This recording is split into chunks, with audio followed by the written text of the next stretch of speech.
You heard the story of the African prince who defied Belgium's colonial grip on Burundi until a Greek assassin was sent to end his legacy. It's another gruesome chapter in the long list of colonial crimes during Africa's fight for independence.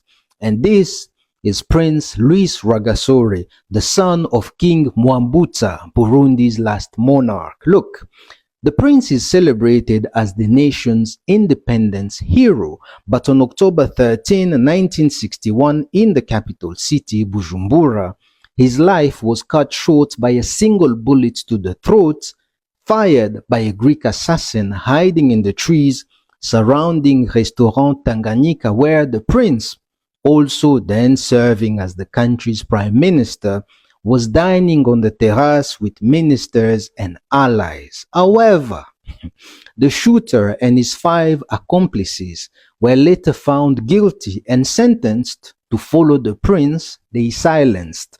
Just like in many men, what goes around comes around. You see, the prince assassination tore apart the chance for national harmony between communities and led to decades of war.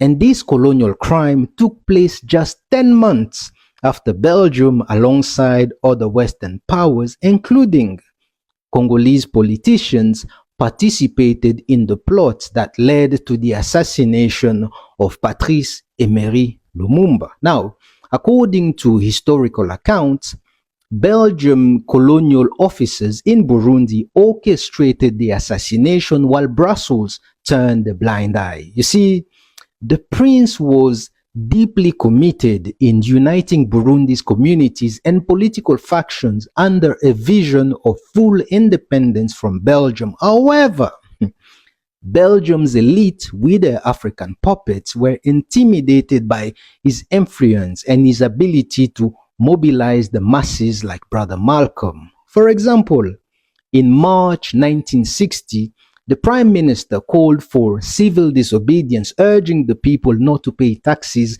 and to boycott Belgian businesses as part of a direct demand for independence. Real bad man. Now, I tell these African stories because this helps us understand that, but that doesn't always justify this. And by this, I mean the current state of affairs across the African continent.